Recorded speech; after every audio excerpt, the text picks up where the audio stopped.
Hello and welcome to all of you MST academy में एक बार फिर आप सभी का स्वागत है। मैं हूं निशांत कोरी और आज आप लोगों के लिए लेके आया हूं अपना जो टॉपिक चल रहा है वो चल रहा है बैंकिंग अवेयरनेस, फाइनेंशियल अवेयरनेस। जो आपके अभी एसबीआई का अप्रेंटिस पेपर हो रहा है उसमें तो बहुत ही ज़्यादा काम आने वाला है।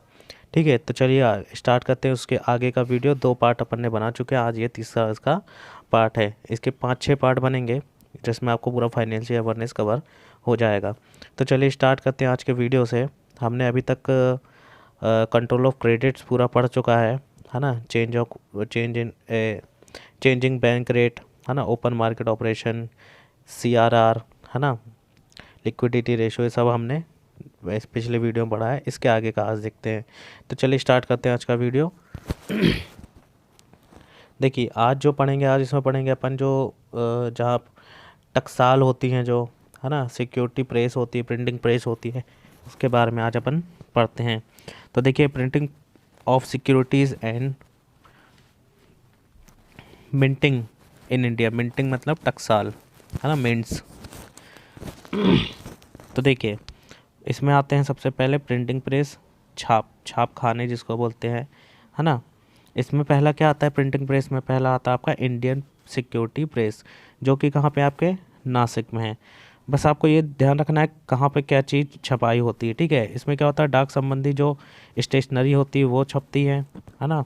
पोस्ट एंड पोस्टल स्टैम्प छपते हैं, court and non judicial stamp छपता है, चेक छपते हैं एसबीआई और आरबीआई के, बॉन्ड्स होते हैं, नेशनल सेविंग लेटर होता है, पोस्टल ऑर्डर होता है, पासपोर्ट होता है, इंदिरा विकास पत्र होता है, किसान विकास पत्र होता है और सिक्योरिटी पत्रों की छपाई यहाँ पे की जाती है, याद रखिएगा। ठीक है, तो पहला प्रिंटिंग प्रेस कहाँ पे हमारा है? नासिक, महाराष्ट्र में। नासिक में एक और है करेंसी नोट प्रेस, जो कि महाराष्ट्र में है। ये अपन आगे पढ़ेंगे। ठीक है, तो यहाँ पे क्या होता है, इंडियन सिक्योरिटी प्रेस में क्या होता है, डाक संबंधी लेखन सामग्री, डाक एवं डाक विभिन्न टिकट, अदालती और गैर अदालती स्टाम्प, बैंकों के चेक, बैंक कौन से? वो भी आरबीआई और एसबीआई के, बॉन्ड होते हैं, राष्ट्रीय बचत पत्र होता है, पोस्टल ऑर्डर, पासपोर्ट, इंदिरा विकास पत्र, किसान विकास पत्र, इन सभी चीज़ों की क्या होती है, छपाई की जाती है। देखिए नेक्स्ट इसमें आता है सिक्योरिटी प्रिंटिंग प्रेस। ये कहाँ पे है? यह साउथ के हैदराबाद में है। ठीक है, सिक्योरिटी प्रिंटिंग प्रेस कहाँ है? साउथ के हैदराबाद में है। तो इसकी स्थापना किस कारण हुई है? जो दक्षिण जो राज्य थे, है ना, साउथ जो स्टेट थे, उसमें डाक लेखन सामग्री की मांगों को पूरा करने के लिए पूरे देश में, ठीक है, सेंट्रल एक्साइज स्टाम्प की मांग को पूरा करने के लिए 1982 में इसकी स्थापना हैदराबाद में की गई, सिक्योरिटी प्रिंटिंग प्रेस की। ठीक है, और ये क्या करता है, भारत में सिक्योरिटीज़ जो प्रेस हैं, ठीक है ना, उसके उत्पादन की सप्लीमेंट उसको करता है, मतलब अनुभूति करता है इन सब सिक्योरिटी प्रेसेस की। ठीक है, अब इसमें नेक्स्ट आता है, ये बस आपको इसमें ये याद रखना है कि इंडियन सिक्योरिटी प्रेस कहाँ पे है और सिक्योरिटी प्रिंटिंग प्रेस कहाँ पे, ये आपको याद रखना है। मैं आपको बहुत डिटेल में इसके बारे में पढ़ा रहा हूँ ताकि आपको पता हो उसके बारे में भी कि यहाँ होता क्या है, लेकिन आपको ये चीज़ हमेशा याद रखनी है ना। मेन चीज़ें जैसे एसबीआई आरबीआई के चेक कहाँ पे छपते हैं, आपको याद रखना है इंडियन सिक्योरिटी प्रेस में, ऐसे आपको पढ़ना है। देखिए नेक्स्ट जो होता है वो होता है currency note press. Currency note press कहाँ पे? आपका नासिक, महाराष्ट्र में है। ठीक है, यहाँ पे नोट छपते हैं, जैसे आपको नाम से ही समझ में आ रहा है कि करेंसी नोट प्रेस मतलब प्रेस नोट या नोट प्रेस एक ही चीज़ है। ये कहाँ पे है? नासिक, महाराष्ट्र में। यहाँ पे नोट छपते हैं 10 के, 50 के, 100 के, 200 के, 500 के और 2000 के बैंक नोट ये छापती है प्रेस। ठीक है, इसके बाद नेक्स्ट आता है नोट प्रेस। ठीक है ना, bank note press. Currency note press और बैंक नोट प्रेस दोनों में बहुत डिफरेंस है। ठीक है ना, करेंसी नोट प्रेस में अपन ने क्या देखा है, नासिक में है, और बैंक नोट प्रेस कहाँ पे है? देवास में, मध्य प्रदेश के देवास में। यहाँ पे क्या होता है, 20 के, 50 के, 100 के, 200 के, 500 के हाई मूल्य वर्ग के जो नोट है वो यहाँ पे छपते हैं। ठीक है ना, और सिक्योरिटी पेपर की जो स्याही है उसका भी निर्माण कहाँ पे होता है? देवास में होता है। ये आपको याद रखना है, इसको लिखते जाइए, नोट्स आप बनाते जाइए ताकि आपको पढ़ने में आसानी हो। देखिए इसके अलावा सिक्योरिटी पेपर मिल होता है, ठीक है ना। एक सिक्योरिटी पेपर मिल है जो कहाँ पे है, होशंगाबाद मध्य प्रदेश में है। ठीक है, मध्य प्रदेश में 2 हैं, महाराष्ट्र में 2 हैं और एक हैदराबाद में, याद रखिएगा। मध्य प्रदेश में 2 कौन से हैं, सिक्योरिटी पेपर मिल होशंगाबाद और bank note press Dewas. Maharashtra में 2 कौन से हैं, करेंसी नोट प्रेस महाराष्ट्र और इंडियन सिक्योरिटी प्रेस नासिक। ठीक है, तो सिक्योरिटी पेपर मिल कहाँ पे है, ये होशंगाबाद में है महाराष्ट्र के। यहाँ पे क्या होता है, बैंक और करेंसी नोट के कागज़ छपते हैं। ठीक है ना, समझ में आ रहा है, जिससे नोट बनते हैं वो कागज़ यहाँ पे बनते हैं। ठीक है ना। नॉन जुडिशियल स्टाम्प पेपर है ना, इसमें छपाई होने वाली जो कागज़ है उसका उत्पादन कहाँ पे किया जाता है, सिक्योरिटी पेपर मिल में। ठीक है, कब चालू हुई थी, 67 से 68 के बीच ये क्या हो गई थी, चालू की गई थी। ठीक है, ये आपके प्रिंटिंग प्रेस हो गए हैं, है ना। नेक्स्ट देखते हैं। अब देखिए इसमें कुछ चीज़ और आती हैं जो मैं बहुत इंपॉर्टेंट है, आप समझ लीजिए। कुछ आती है आरबीआई प्रिंटिंग प्रेस, है ना, जो आरबीआई हैंडल करती है, और कुछ आती है जो गवर्नमेंट हैंडल करती है। जो आरबीआई की प्रिंटिंग प्रेस है वो कौन कौन सी है, 2 जगह है, एक सालबोनी और एक मैसूर में। सालबोनी और मैसूर में। इसको हैंडल कौन करता है, भारतीय रिजर्व बैंक नोट मुद्रण प्राइवेट लिमिटेड, याद रखिएगा। आरबीआई प्रिंटिंग प्रेस कहाँ पे है, मैसूर और सालबोनी में है। इसे कौन हैंडल करता है, BRBNMPL, भारतीय रिजर्व बैंक नोट मुद्रण प्राइवेट लिमिटेड। ठीक है, अब गवर्नमेंट ऑफ इंडिया की जो प्रेस है वो कहाँ पे है, आपकी है देवास और नासिक में, जैसे कि आपको ही मैंने बताया।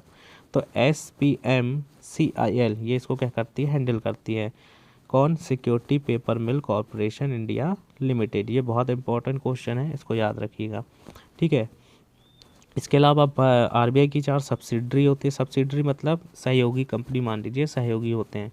ठीक है ना, कौन कौन सी होती है, देखिए। DICGC deposit Insurance Credit Guarantee corporation, ये सब्सिडरी है पहली। दूसरी है भारतीय रिजर्व बैंक नोट मुद्रण प्राइवेट लिमिटेड। तीसरी है reserve bank of information Private limited.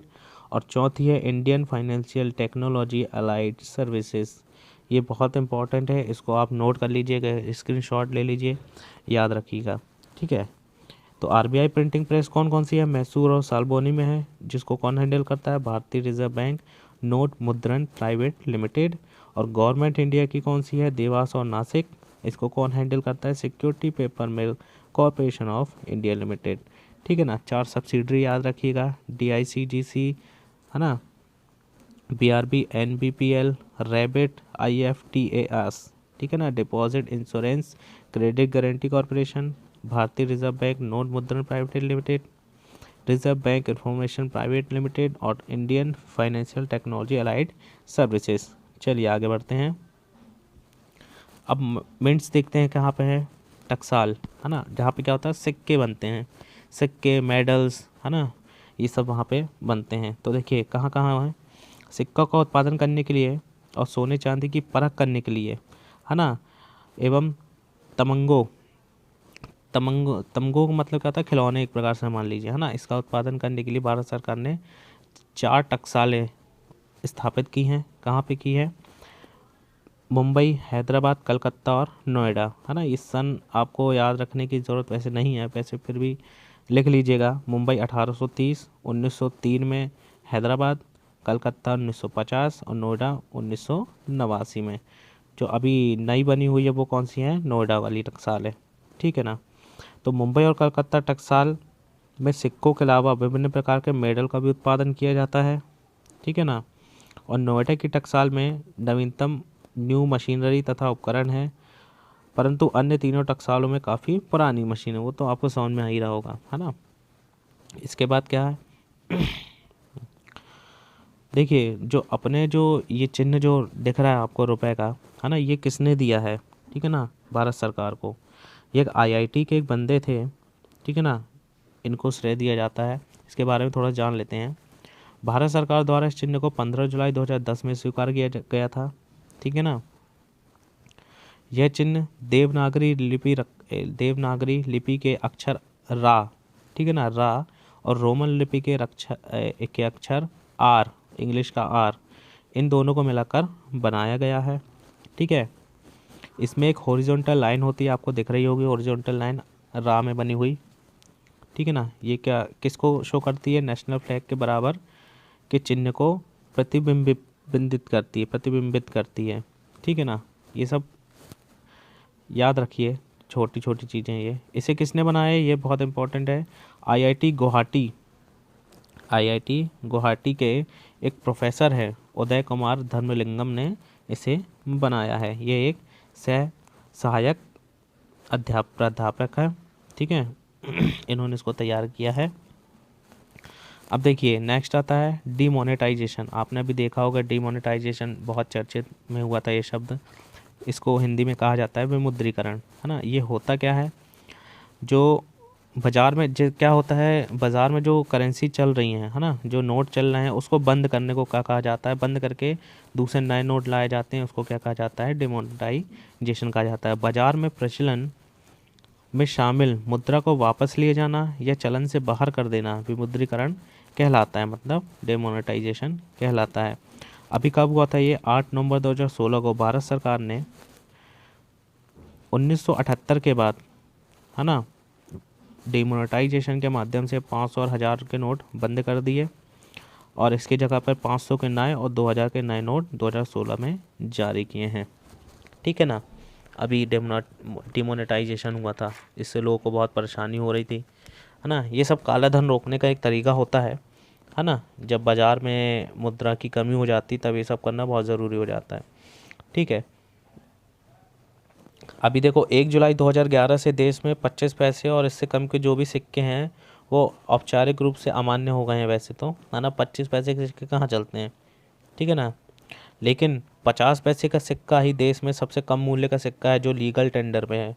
लेकिन आजकल वो भी नहीं चलता है, आई थिंक कोई लेता ही नहीं 50 पैसे का सिक्का, है ना। लेकिन अभी भी वो लीगल टेंडर है, याद रखिएगा, वो बंद नहीं हुआ है, लीगल टेंडर है 50 पैसे का। और सबसे कम मूल्य का सिक्का कौन सा है, 50 पैसे का है। वो भी अभी सरकार ने बंद नहीं किया है लेकिन लोग उसको नहीं लेते हैं, ठीक है। देखिए नेक्स्ट अब अपन पढ़ते हैं स्मारक सिक्का। सरकार क्या करती है, कुछ कुछ विभिन्न अवसरों पर क्या करती है, स्मारक सिक्का जारी करती है, ठीक है। जो प्रचालन में नहीं होते, मतलब जो बाज़ार में नहीं आते हैं, उसको एक जगह रखा जाता है ना, स्मारक के तौर पे रखा जाता है स्मारक सिक्का। तो देखिए किसको मिला है। देखिए गुरु गोविंद सिंह की 350वीं जयंती पर, है ना भाई, जितनी की मतलब जितनी जयंती मनाई जा रही है उसके अवसर पर उतने का ही सिक्का इन्होंने जारी कर दिया। 350 रुपये का एक सिक्का, स्मारक सिक्का, याद रखिएगा, स्मारक सिक्का इन्होंने जारी किया है 13 जनवरी 2019 को, ठीक है ना। किसकी जयंती पर ये किया है, आपको गुरु गोविंद सिंह की जयंती पर ये सिक्का जारी किया गया है, ठीक है ना। इसकी जो डायमीटर कितनी है, इसका डायमीटर है 44 mm, याद रखिएगा। और इस सिक्के में क्या बना है, अगले हिस्से में अशोक चक्र बना है, अशोक स्तंभ बना है और सत्यमेव जयते लिखा हुआ है। और पिछले हिस्से में तख्त श्री हरि मंदिर जी पटना साहिब की तस्वीर बनी है इसमें, ठीक है ना। ये थोड़ी सी ऐसी नॉर्मल सी चीज़ें हैं, याद रखिएगा, इंपॉर्टेंट क्वेश्चन है वैसे, ठीक है। इसके बाद कुछ और स्मारक सिक्के जारी किए गए थे, है ना। 100 और 5 रुपये के सिक्के जारी किए गए थे, किसकी याद में, MG रामचंद्रन के, है ना, 2019 में। फिर 2018 में अटल बिहारी वाजपेयी जी की जयंती पर, है ना, 100 का सिक्का जारी किया। फिर उसके बाद 125 और 10 रुपये का सिक्का BR अम्बेडकर की याद में, है ना, स्मारक सिक्का जारी किया गया 2015 में।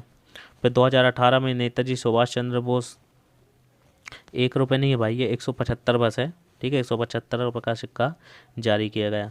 तो याद रखना है 175 नहीं है, ये 75 होना चाहिए, है ना। ये इसको 75 आप लिखिएगा, 175 नहीं है, ये ओनली 75 है, ठीक है ना। थोड़ा सा मिस्टेक है इसमें, ठीक है, ये 75 ओनली। तो नेताजी सुभाष चंद्र बोस के नाम पे स्मारक सिक्का कितने का जारी किया गया है, 75 रुपये का, ठीक है ना। और BR अम्बेडकर में 125 और 10 का, अटल बिहारी वाजपेयी के में 100 का, और MG रामचंद्रन में 100 और 5 रुपये का, ठीक है। और नेत्रहीन लोगों के लिए भी सिक्के जारी किए गए हैं, है ना। 1 रुपये के, 2 रुपये के, 5 रुपये के, 10 के, 20 के सिक्के जारी किए गए नेत्रहीन के लिए। इन सिक्कों का संचालन कौन करता है, RBI द्वारा किया जाता है। नेक्स्ट देखते हैं। अब देखिए, अब यहाँ से थोड़ा इम्पोर्टेंट आता है, वो एक थोड़ी सी सामान्य जानकारी थी। नेशनलाइजेशन ऑफ बैंक्स, मतलब बैंकों का राष्ट्रीयकरण अपन अब देखेंगे, ठीक है। तो देखिए क्या हुआ, भारत में बैंक का सोशल रिस्पॉन्सिबिलिटी सुनिश्चित करने के लिए बैंकों का राष्ट्रीयकरण करने का निश्चय भारत सरकार द्वारा किया गया। लेकिन कमर्शियल बैंक और प्राइवेट इंस्टीट्यूट, है ना, की तरह सेल्फ एडवांटेज की इंस्पिरेशन से ही व्यवसाय कर रहे थे, जिससे मोनोपोली टेंडेंसी जो है ना, उसको एंकरेज मिल रहा था। ठीक है ना। क्या हुआ कि वाणिज्यिक बैंक और दूसरी निजी संस्थाओं की तरह स्वावलंबन की प्रेरणा से ये व्यवसाय कर रहे थे, जिससे एकाधिकार प्रवृत्तियों को प्रोत्साहन मिल रहा था। ठीक है ना। इस प्रक्रिया का दुष्परिणाम ये हुआ कि प्राइमरी सेक्टर को इग्नोर किया जा रहा था। ठीक है ना, इग्नोर होना पड़ रहा था, और इग्नोर होने से क्या हुआ, उसे प्रॉपर अमाउंट नहीं मिल पा रहा था, प्रॉपर अमाउंट में लोन भी नहीं मिल पा रहा था, है ना, जिससे वह डेवलपमेंट की दौड़ से पीछे छूट गए, है ना। जो छोटे छोटे प्राइवेट सेक्टर, प्राइमरी सेक्टर के जो लोग हैं, है ना, जो कंपनियां हैं, जो भी आप बोल सकते हैं, वो क्या हो गया, वो पिछड़ गए। ठीक है ना। तो इन सभी तथ्यों को ध्यान में रखकर 1968 में भारत सरकार द्वारा 2 व्यवस्थाएं की गई। ठीक है ना। कौन सी व्यवस्था की गई? पहली व्यवस्था ये की गई कि फॉर्मेशन ऑफ बैंकिंग एक्ट लगाया जाए। ठीक है ना। और दूसरी की गई नेशनल क्रेडिट काउंसिल की स्थापना। ठीक है ना। 2 यहाँ पे व्यवस्थाएं की गई, एक की गई फॉर्मेशन ऑफ बैंकिंग एक्ट, दूसरी की गई नेशनल क्रेडिट काउंसिल। इसमें हुआ क्या, इसमें देखिए अब हुआ क्या, जो नेशनल क्रेडिट काउंसिल है ना, इसकी स्थापना की गई। ठीक है। अब इसमें हुआ क्या, जो इम्पीरियल बैंक था, है ना, आपको पिछले बार बताया था, इम्पीरियल बैंक ऑफ इंडिया जो था, उसको 1 जुलाई 1955 का नाम बदल कर क्या रख दिया गया, SBI रख दिया गया उसका नाम। फिर इसके बाद क्या हुआ, इसके साथ जो 8 और बैंक थे, जो आज वर्तमान में कितने हैं, 5 हैं, इन बैंकों को इनके सहायक बैंक के रूप में बदल दिया गया। इसे क्या कहा जाता है, स्टेट बैंक ग्रुप कहा जाता है। ठीक है ना। अब इसमें कौन कौन से बैंक हैं, है ना, हम देखेंगे आगे। फिर उसके बाद क्या हुआ, 19 जुलाई 1969 को 14 कमर्शियल बैंक्स, इनका राष्ट्रीयकरण किया गया, और किसका किया गया, जिनकी राशि 50 करोड़ थी या उससे ज़्यादा थी, तो उनका क्या किया गया, राष्ट्रीयकरण किया गया। ऐसे कौन से कितने बैंक थे, 14 कमर्शियल बैंक थे। ठीक है। इसमें कौन कौन से देखिए बैंक थे, Central Bank of India, Bank of India, Allahabad Bank, Syndicate Bank, United Commercial Bank, Indian Bank, Dena Bank, PNB, Punjab National Bank, Canara Bank, Bank of Baroda, United Bank of India, Union Bank of India, Bank of Maharashtra और Indian overseas bank. ये 14 bank थे जिनका क्या किया गया, nationalisation किया गया, राष्ट्रीयकरण किया गया। इनकी राशि कितनी थी, 50 करोड़ या उससे अधिक थी। फिर इसके बाद क्या हुआ, फिर 15 और बैंकों को, 6 और बैंकों को क्या किया गया, राष्ट्रीयकृत किया गया। 15 अप्रैल 1980 को 6 कमर्शियल और 6 कमर्शियल बैंकों का राष्ट्रीयकरण किया गया, जिसकी जमा राशि कितनी थी, डिपॉजिट राशि 200 करोड़ या उससे ज़्यादा थी। 6 बैंक कौन से थे, देखिए, Andhra bank, Punjab and Sind bank, Vijaya bank, corporation bank, और एयरटेल बैंक ऑफ कॉमर्स और न्यू बैंक ऑफ इंडिया। याद रखिएगा ये बैंक, थोड़ा याद रखिएगा इनके नाम, कौन कौन से बैंक थे, है ना। 200 करोड़ की राशि में कौन से बैंक थे, 6 बैंक थे, और 50 करोड़ या उससे अधिक की राशि में कितने बैंक थे, 14 बैंक थे। कौन से थे, कमर्शियल बैंक थे। ठीक है ना। अब इसके बाद क्या हुआ, 4 सितंबर 1993 को न्यू बैंक ऑफ इंडिया को मिला दिया गया, किसमें, PNB में। ठीक है ना, मर्ज कर दिया गया, किसमें, न्यू बैंक ऑफ इंडिया को PNB में मर्ज कर दिया गया। और 1 अप्रैल 2019 को देना बैंक और विजया बैंक किस में मिला दिया गया, बैंक ऑफ बड़ौदा में, है ना, विलय कर दिया गया, किस में, मर्ज कर दिया गया। देना बैंक और विजया बैंक को किस में किया गया, बैंक ऑफ बड़ौदा में। इससे अब जितने नेशनलाइज बैंक है कितने रह गए, अब 17 रह गए, 17 नेशनलाइज बैंक रह गए हैं। ठीक है। इसके बाद भी बहुत सारे हुए हैं, है ना। फिर सितंबर 2019 को एक महाविलय हुआ, है ना। उसके बाद क्या हुआ, भारत में कितने बैंक बचे हैं अभी, 12 नेशनलाइज बैंक बचे हैं, बाकी सबको एक दूसरे में मिला दिया गया है। ठीक है, अब देखते हैं वो कौन कौन से बैंक हैं।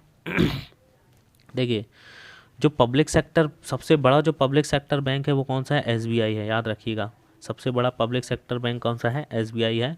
1955 में इसकी स्थापना हुई है और ये इसका हेडक्वार्टर कहाँ पे है, मुंबई में। इसमें कौन कौन से बैंक मिला दिए गए हैं, देखिए।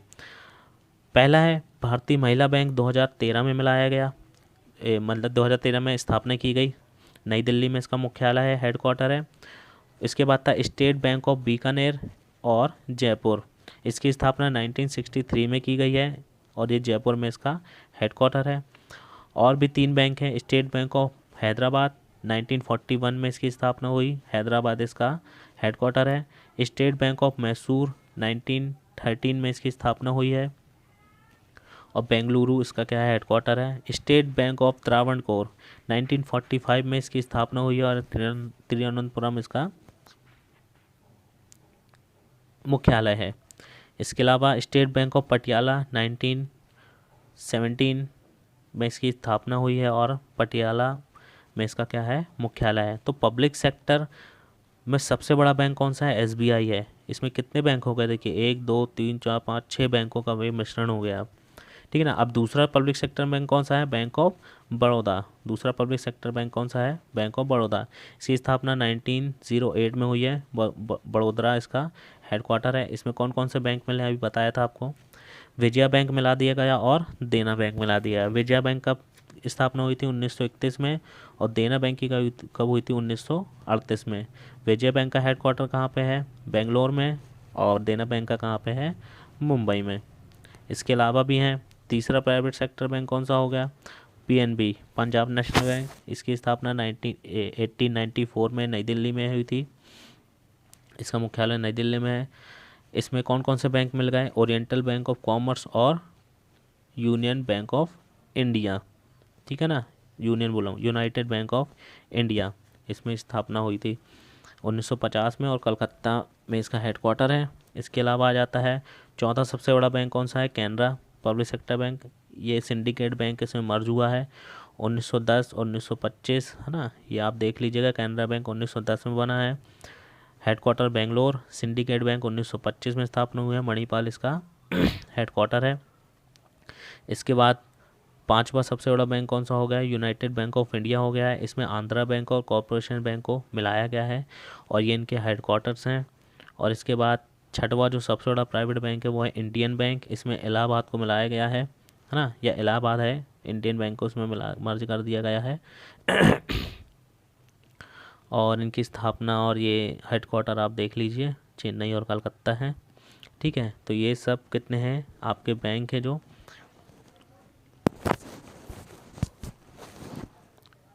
एक दूसरे में इनका क्या हो गया है, मर्ज कर दिया गया है। ठीक है, चलिए नेक्स्ट वीडियो में अब आपसे मिलूँगा मैं, जिसमें अपन ये कमर्शियल बैंक जो आपको दिख रहा होगा, कमर्शियल बैंक बताऊँगा क्या होता है और इसके बारे में आगे अपन पढ़ेंगे। तो चलिए अभी के लिए थैंक यू सो मच। आप बहुत अच्छे से पढ़ाई करिए, अच्छे से नोट्स बनाइए, जो भी चीज़ समझ में नहीं आ रहा आप मुझे मैसेज कर सकते हैं, कमेंट कर सकते हैं।